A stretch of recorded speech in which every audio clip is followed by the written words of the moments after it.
ban has never changed anybody. It has only hardened people. Please let them ban it completely. On 99.3 Nigeria Info.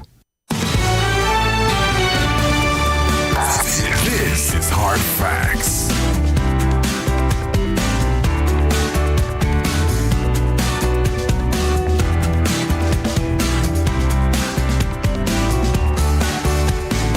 .3 Nigeria Info. This is the nation's #1 talk news and sports radio station. We're broadcasting live from our audiovisual studios right here in Increment, Victoria Island, Lagos. I'm Maryann Okon, thanking you for joining us on the Big Hard Facts today. I did tell you that we're going to be talking about your pockets, especially if you work in the public sector and you are a civil servant. Yes, we're talking minimum wage today. Recently, there have been calls for an increase in the 70,000 naira across the board minimum wage that Nigerian civil servants have been receiving.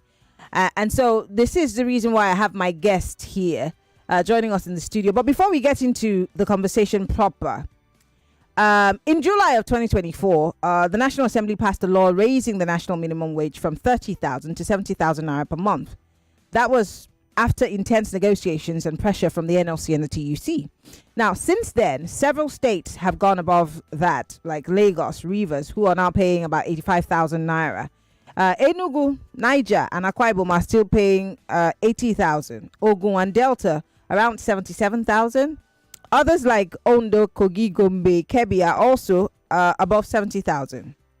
Now, why can't some states afford higher wages? The people will say, well, because there has been a significant increase in FAC allocations to states and local governments following, according to the federal government, subsidy removal. More money is now available. At least that's what the federal government is claiming. Now, let's look at the economic context of all of this with inflation and the cost of living crisis. Here are some hard numbers to show that ordinary Nigerians are facing some crazy stuff. Headline inflation recently eased a little, but remains high, about 21.88% year on year in July 2025. Food inflation is at about 22.74% year on year. Utilities are also part of the pressure. Inflation has only eased marginally, but utility cost remains a significant factor in household budgets. Transport inflation, that has also shot up. I mean, you and I can testify to it. In November of 2024, transport inflation was about 30.54% year on year. Looking at specific transport costs, the National Bureau of Statistics gave us data that showed that the average bus fare within cities rose by 3.45% from August to September of 2024. And year-on-year basis, intercity bus fares rose to about 21% plus in the same period. Let's move into the conversation because my guest is here. With these numbers in mind, we now have to ask, what can 70,000 naira or 75 or 80,000 really do? Especially in big cities where transport and utilities alone can gulp all of it. My guest is a former president of the Trade Union Congress of Nigeria, and he joins us live via Zoom. Mr. Peter Esele, it's so good to have you join us. I know that you are busy, but you took out time to join us and have this conversation. Good evening. Good evening. Thank you for having me. Lovely. I think I want to throw that question to you as a comrade. Should we be having a conversation of just let's increase it? I mean, Lagos State Governor early this year made bold to say that soon he's going to increase to 100,000.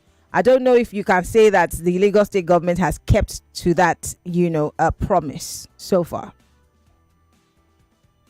No, I don't think Lagos State government has kept to that promise.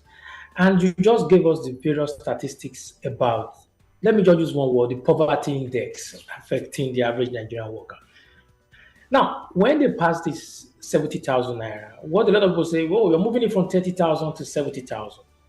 But in that actual purchasing value, the 30,000 naira was higher than the 70,000 naira. So even if you say you are moving it further to 100,000, I must commend the Imo State government that has moved to 104,000. And then what you have is not only just going ahead and increasing the wage. Now, you just talk about transportation. Majorly transportation and housing takes about 70% of your income. So what's my expectation of government?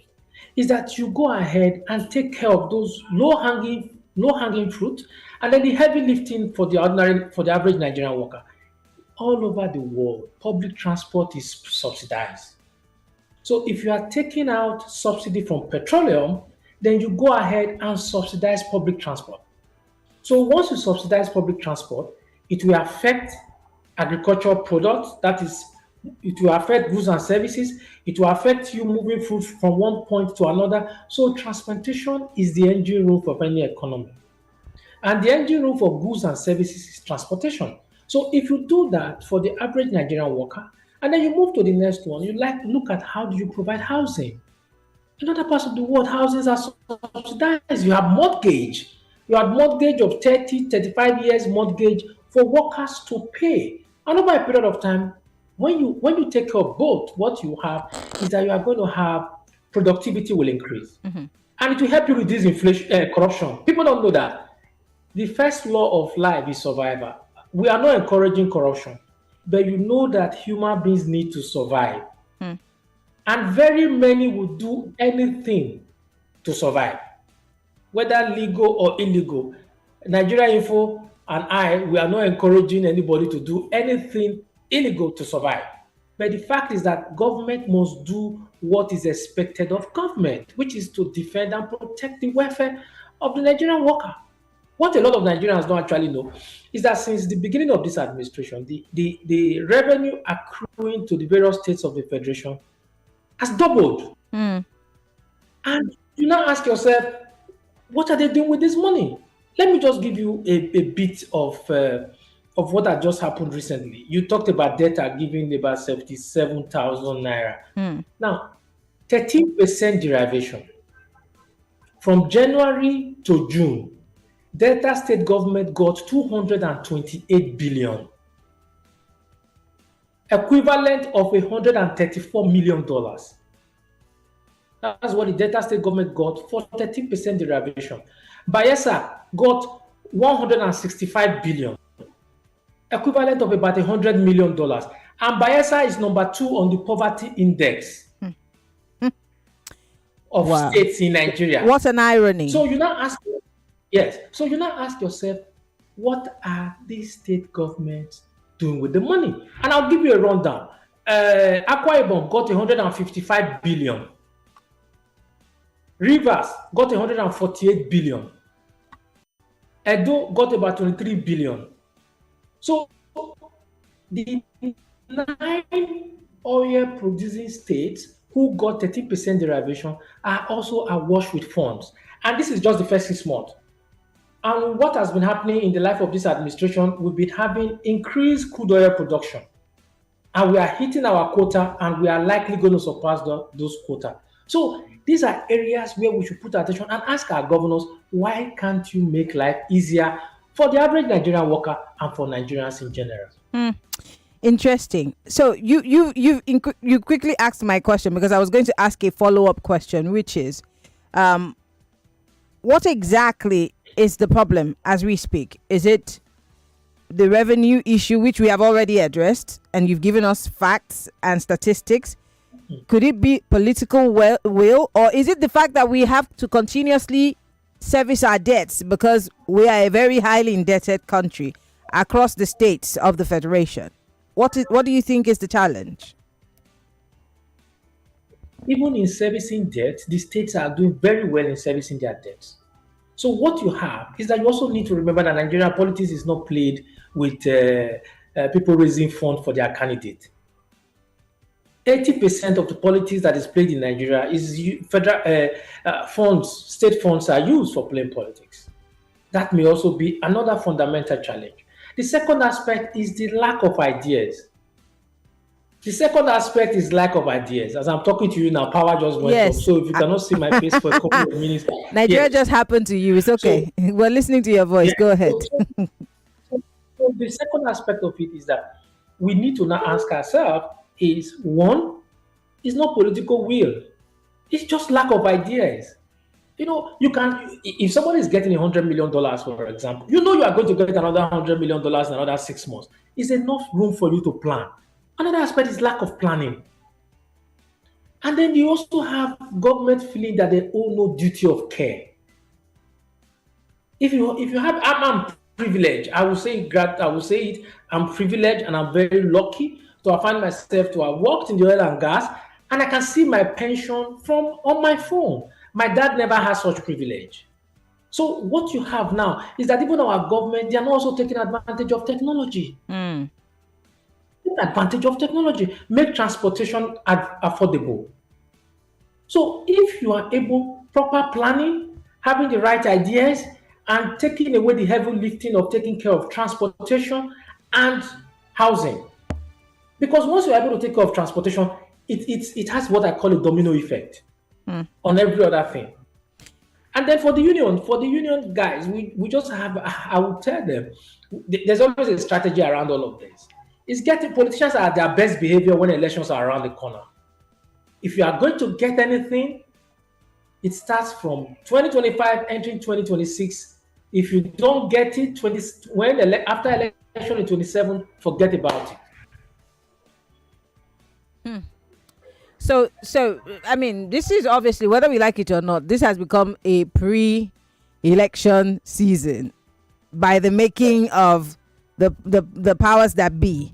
And instead of us talking about how to better the loss of Nigerians, what we hear every day in the news is APC, PDP, ADC, and a lot of all the other things that are happening. So is this not just going by what you said, is this not the right time for the push and pull from Labour?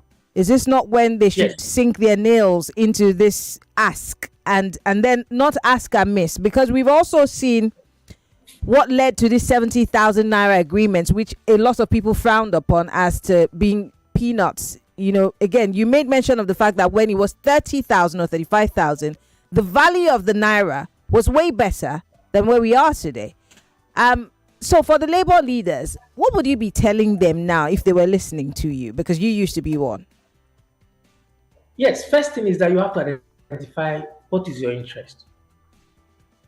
You see, in time past, when I was starting my journey in the Labour movement, they used to tell us win-win. I hope to do an article on that win-win. And I've always kicked it that there is no win-win. Anywhere there's a winner, there's a loser. So when somebody comes with a theory that win-win, there's never a win-win. All you look at for is what is your interest. So what is the interest of the Labour movement now is the Labour movement wants better welfare for their workers. Mm-hmm. And when anything affects the worker, it also means better welfare for Nigerians. Mm-hmm. So identify that interest, stay there. And then also identify the interest of the political leaders. The interest of the political leaders is that they want to be in power. By whatever means they want to be in power. So you also make it difficult for them to want to be in power without acceding to your request or to your demand. So when you have this push from both sides, is that if you identify your interest, you identify the interest of the other party, it's not war. I'm not a believer that I need to abuse you to get what I want. No. It's just simply put your cards on the table and then have various options. Maryann, I can come to you and say, Nigeria Info, pay me 500,000 every month. But at the end of the day, the inflation that will pick up that your 500,000 naira, you may find out that your current 200,000 naira is even better than the 500,000 naira. So what am I expecting the Labour leaders to do? Is also identify other areas whereby you look at, okay, fine, if you don't want to take us to 500,000 naira, we want subsidy on transportation. And this is how we want it to be done.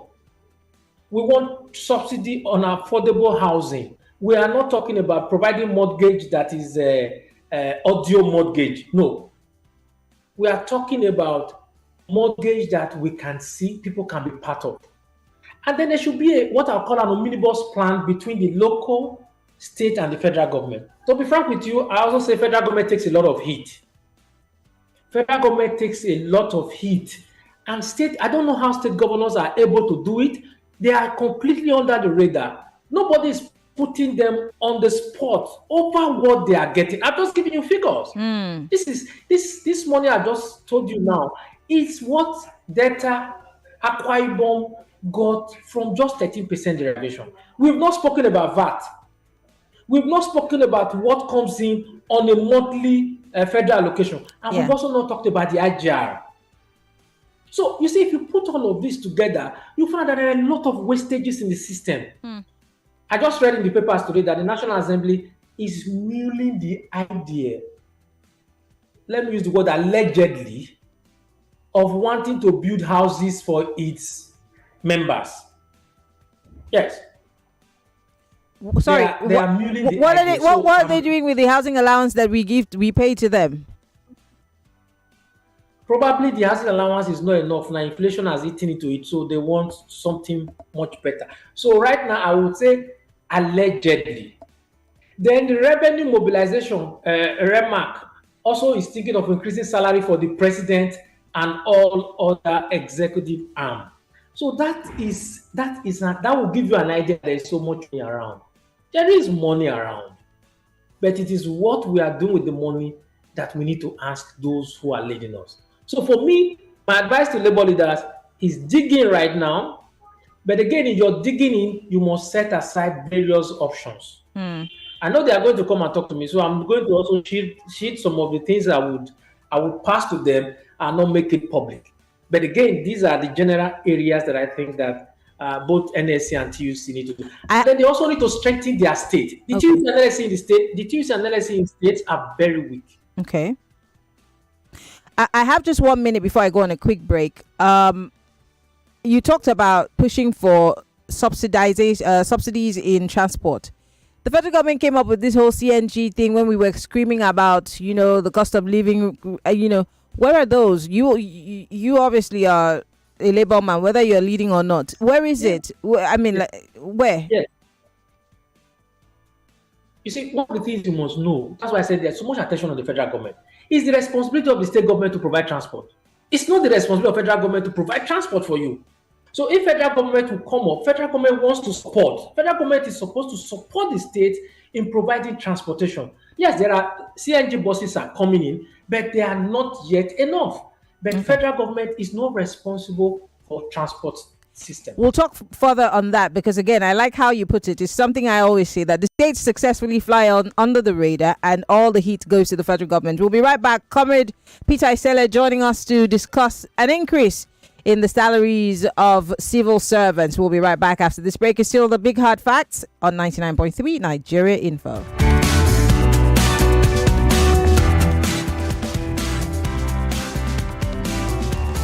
Conversation, more talk, more right after this.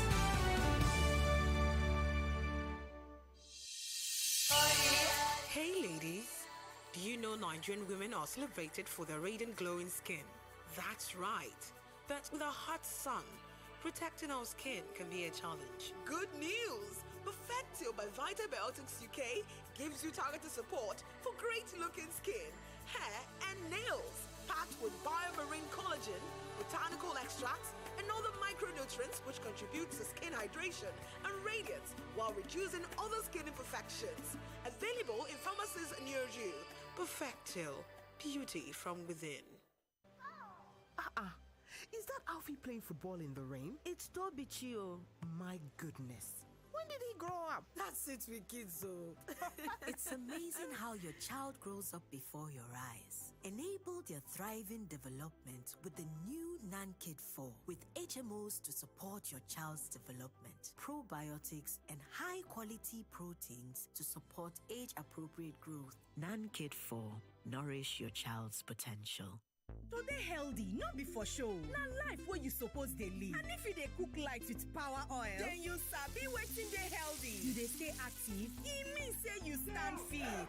Chop light, dey move body, no excuses o.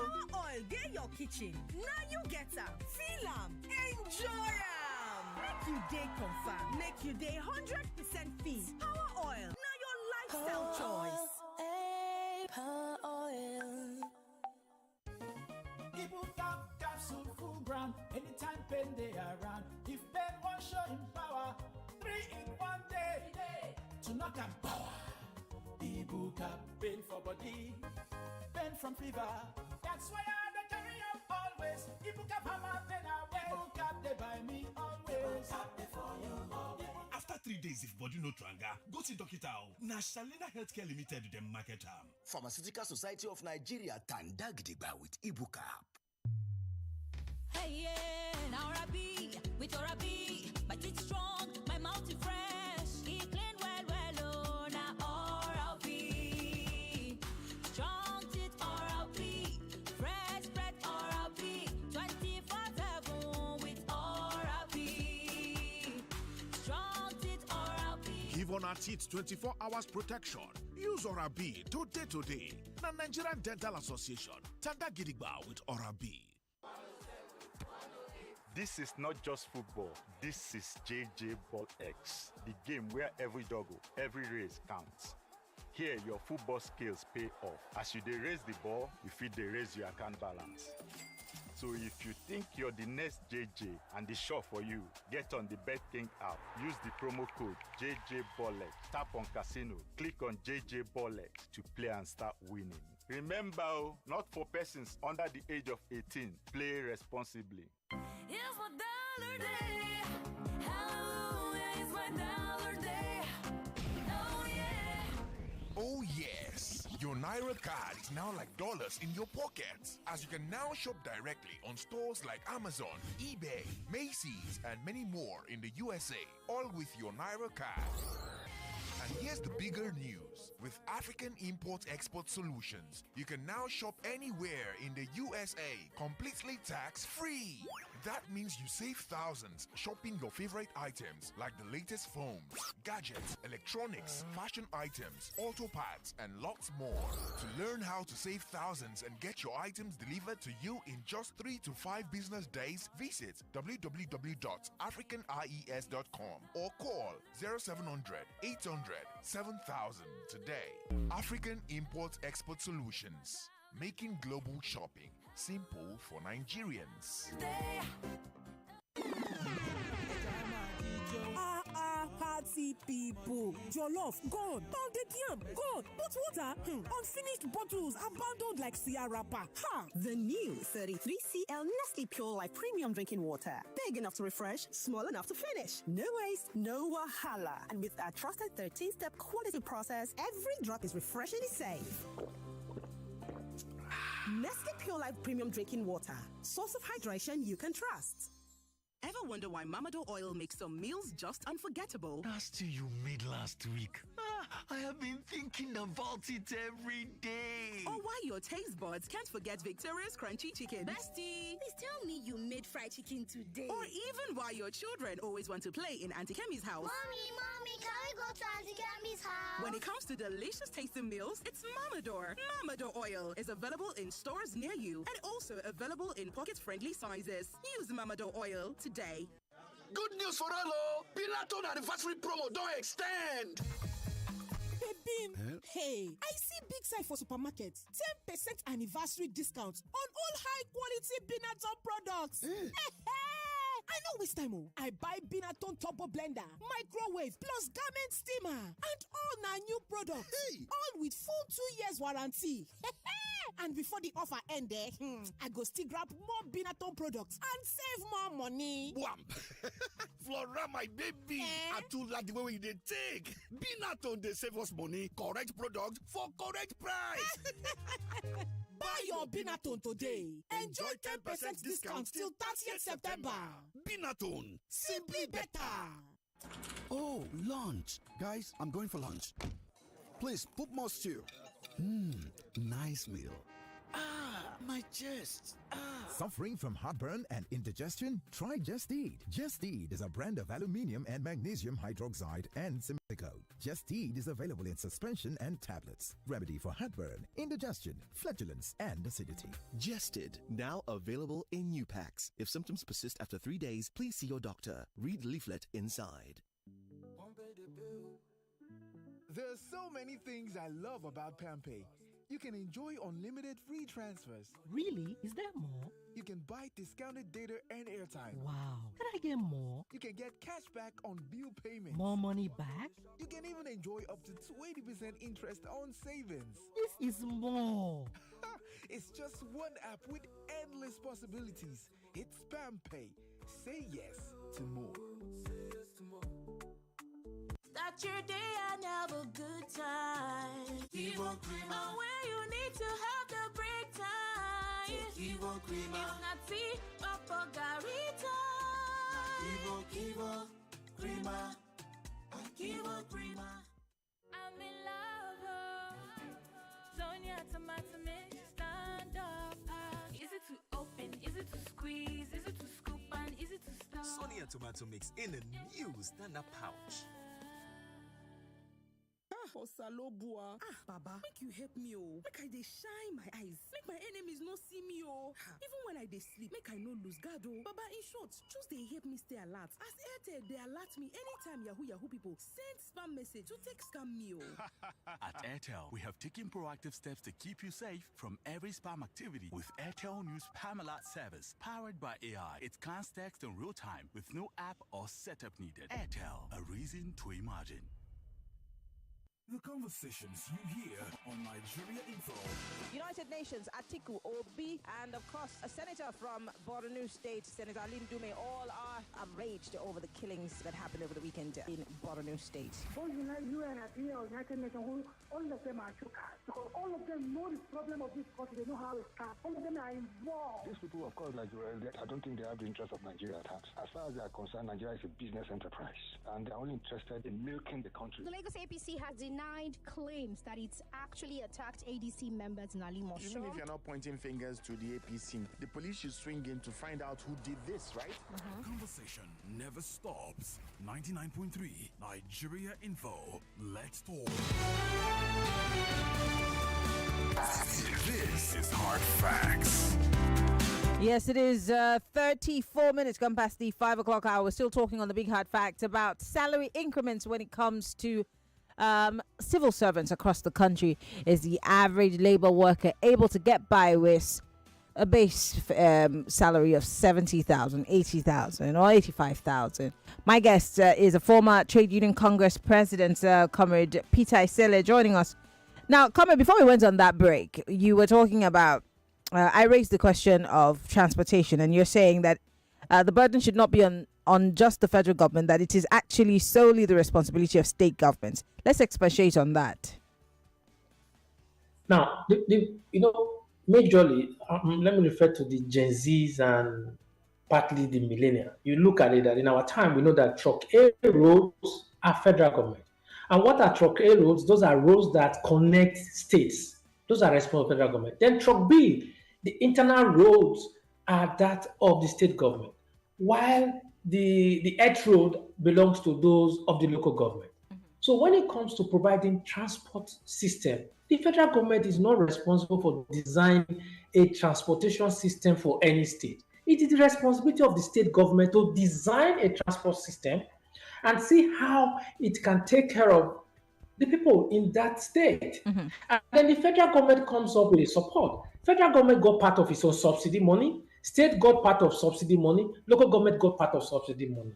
So that's why you heard me talk about there should be an omnibus plan. The omnibus plan is if we agree that, oh, you have this is what I'm going to do in terms of transport situation in my state. And then if you cannot go further, you reach out to the federal government. Okay, can you assist? So the federal government responsibility is to support. It's not all the time we go federal government. You can't transport system. You don't get the bus on the road. It's Tinubu. You don't get anything. You can't get an Okada. It's Tinubu. We need to ask our governors, where is the transport system that they design? None of these states. There is no state in Nigeria. Lagos is the one I would call the one-eyed state. The rest, there is no single transport system in any of the states. And when you say you have a transport system, you have a transport system whereby it includes rail. It will determine whichever one you want to go by. You go by it. And if you want mass transit, there's mass transit. And then if you want to be at the bus stop at a particular time, you know that this bus comes every 15 minutes. That is when they say you have a system. But none of these things have designed anything like that. And what you have them come up and say is all the time federal government. I'm not saying federal government is also not having its own problem. But the fact is, I am amazed how whether we have just suffered what I would say collective amnesia that has made the state governors and state government not to be accountable for anything. We don't hold them responsible for anything at all. And all we have is that they go cap in hand to Abuja at the end of the month, and they don't tell us they are not accountable. They're not accountable at all. But can the same fingers not be pointed at labor movements? Because half the time labor is always talking about federal government going on strike. Federal government hardly talk about states. Hardly do we hear that labor officials in, let's say, Cross River or Akwa Ibom or Delta are at the jugglers of their state governments. It's always the guy who's at the federal level that's always screaming about something. So as we're pointing fingers, can we also say that labor is part of the problem?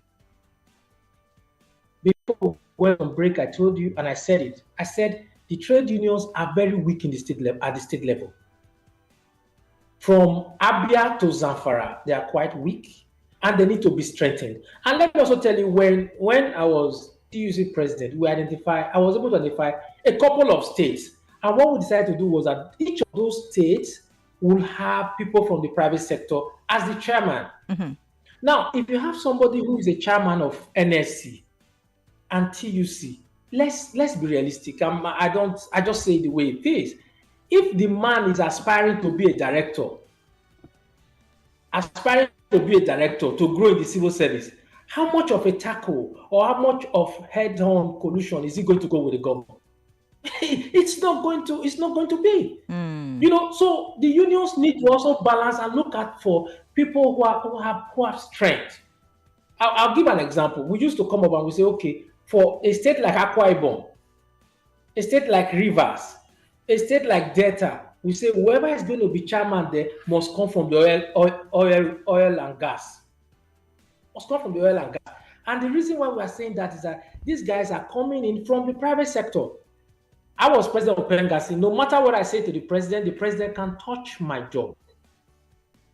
So if the president can't touch my job, my company is going to judge me based on what I do, not based on what I say to the governor or what I say to the president. So my capacity to deliver on the job is what speaks for me. So if you have somebody who has no capacity on the job, so there's tendency for us to say, I want to use this word, in quotes, the guy may want to be politically correct. So Labour also have those challenges. I'm not going to deny that. Labour have those challenges. And you find out that most times at the center, Labour is very strong at the center.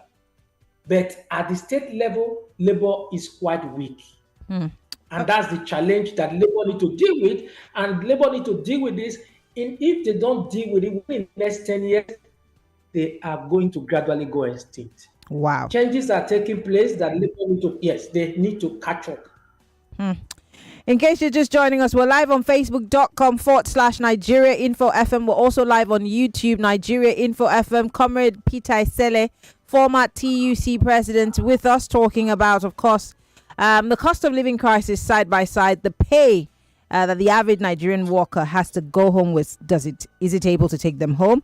Well, if you're listening to us from Lagos, Port Harcourt, Ibadan, workers in the big cities, I want to hear from you. With transport fare rising 30%, food costs up to over 20% higher now, utilities biting, is 70,000 naira enough, or 80,000, or 85,000?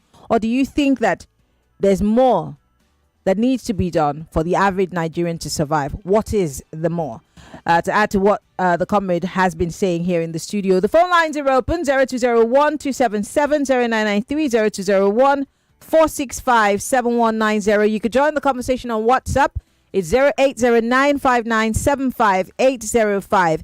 If you're listening from outside of the country, you want to join the conversation, you can call us on WhatsApp. Only if you are listening from outside of the country. 60 seconds is all you have. Please go straight to the point. Welcome to Hard Facts.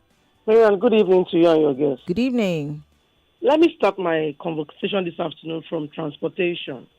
There was a time this clamor was right, and the state slashed down prices of BRT, only to increase it, and none of these bodies raised an eyebrow. Nobody. Till now, some public buses are even cheaper than the BRT buses, and nothing was done. The last one, another thing begs the question. Whenever there is a clamor or rancor like this, demands are not met, a truce is not set, and a state of equilibrium for workers' remuneration hasn't been achieved, then the next thing you see, the TUC and the NLC back down abruptly as if they've been all serious from the onset about their demands. They appear like toothless bulldogs because they don't know their onions and they are only backing and not biting. Where do you think the average worker or the average Nigerian stands? Good day and have a nice day. Thank you very much, Mrs. Aboli, for calling. Let's take another call. Hello. Maryann, good evening. Good evening. My name is Ambrose. Go ahead, Ambrose. I greet Comrade Esele.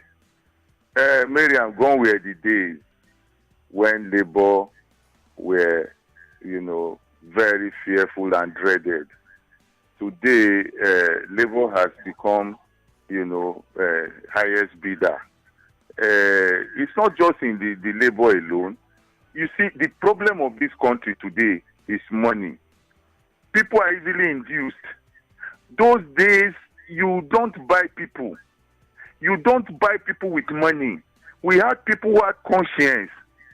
But today, once labor want to go on strike, they will induce them with money, allegedly. After all, Akpabio said what money cannot do, more money we do. This is the reason why labor cannot influence in the area of transportation. Labor can, 70,000 naira cannot buy a bag of rice, Maryann. And you talk about transport. Are you aware that gas now, a CNG is now 470 from 230? So labor, as far as I'm concerned, they are just there working for themselves. All right. They don't care about anybody. So that is just it. Thank you very much, Ambrose. Comrade, I'm coming to you now because of the last caller's allegations. He says, and I think that was one of the issues raised by the first female caller, who said, "Look, labor, when they make demands and push, they settle for less than nothing, and it makes it look like they were not serious from the onset." And he's saying that labor is now about money. Once they're settled, allegedly, they don't care about the others who work, with them. Would you like to refute this claim, or is it something that you're very aware of? Now, one thing, this is very easy for anybody to allege, but one of the things that are very, very germane, just say, for example, NUPEG wanted to go on strike. If NUPEG had gone ahead on that strike for a day or two, and then the same Nigerians are going to turn around and say, "Oh, we are all suffering." Nigerians can, even labor leaders know that Nigerians cannot stand strike more than 3 days. So what they need to do first is that they need to also look for the exit out of whatever plans that they have.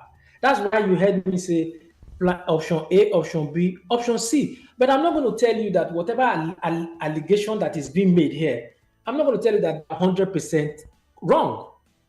But what we must ask ourselves is that labor leaders also faces challenges of also ensuring that they don't go to work, they don't go to the battle, and then you have nobody following you.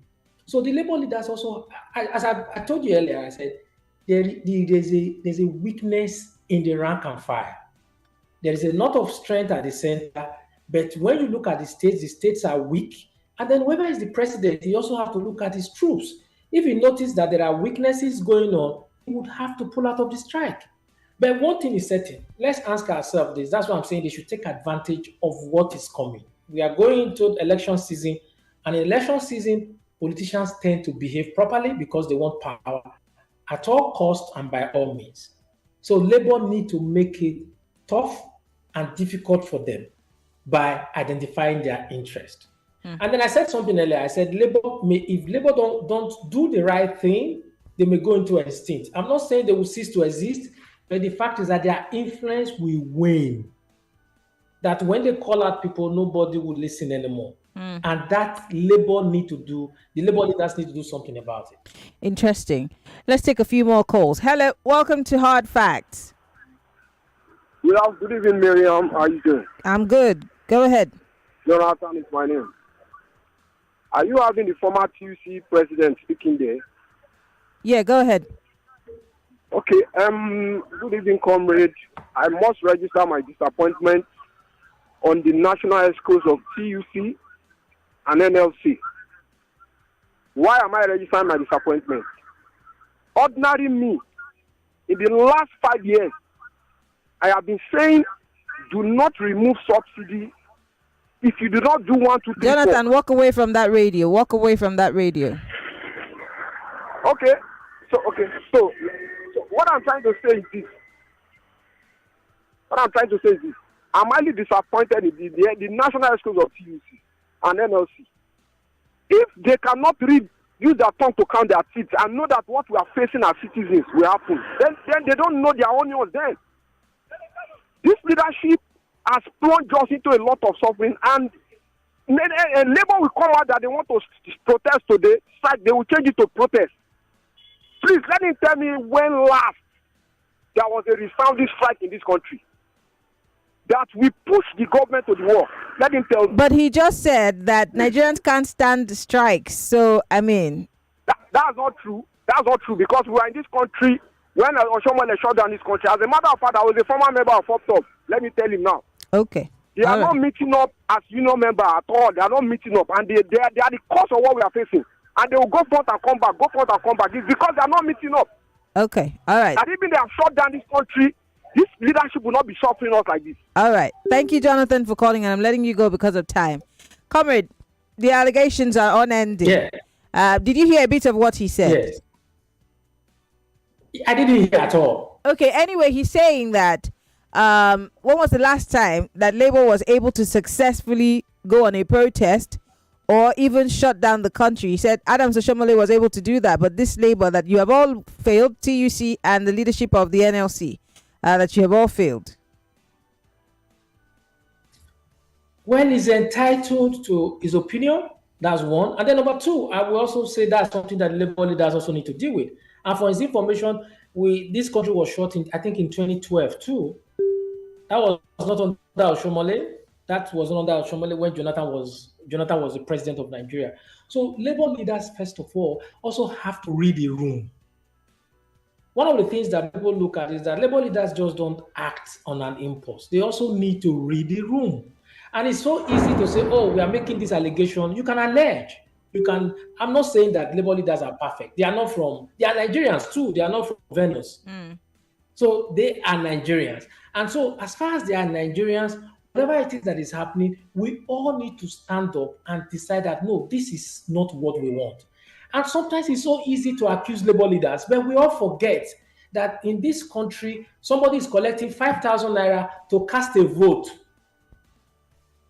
And the person is not thinking that it's going to pay for it. When you collect 5,000 naira to cast your ballot and to vote and bring in the wrong person, you don't know that you are going to pay a price for it. There's a price for it. When you go, you are going to the polling unit, you are voting because the person is from your ethnic tribe. There's a price for it. You are voting because the person is from the same religion as you. There's a price for it. So all the aggregate of all these errors that we are committing on a daily basis on ethnicity, on religion, on emotional sentiment, that is what we are paying for today. Until we are able to strengthen ourselves and say, this is our values. A society cannot grow except they have values. Our value is what will determine whether this country move forward or not. It's so easy to accuse Labour leaders of selling out. Meanwhile, the politician who you elected, you are not protesting in their office. You have senators, you have House of Rep that you pay salary to. Labour leaders are elected, I must be very frank here, this is hard fact. Labour leaders are elected by workers. They are not elected by Nigerians. So Nigerians should know where to take their problem to. Labour leaders or workers, when the interests come together, that is when everybody is on the same wavelength. The first responsibility of NSC and TUC is to the union paying dues, which is their members. And the responsibility of the president and governors are to Nigerians who elected them. So if you elect your president and you can't protest, and you elect your House of Rep and you can't protest in his constituency office, and you have a senator, you can't protest in his senatorial office, and then you expect the president of NSC and TUC to come and bail the country out. It's not going to happen. I need to be very frank. Interesting, because this is a conversation I've had here on the station at the time when the 70,000 naira became a thing, where many people were saying that, Labour has let them down. Labour is supposed to lead the protests, and I think I had this back and forth as to who Labour represents and what their concerns or what their priorities are. So thank you for putting that out there, Comrade. I want to quickly read some messages on WhatsApp because I have just 1 minute before I let you go, Comrade Esele. So let me go to our WhatsApp portal and bring some messages here forward. Someone here says, Edwin Asukwa says, oh my goodness. Okay, Edwin, I'm sorry. That message you're sending is late.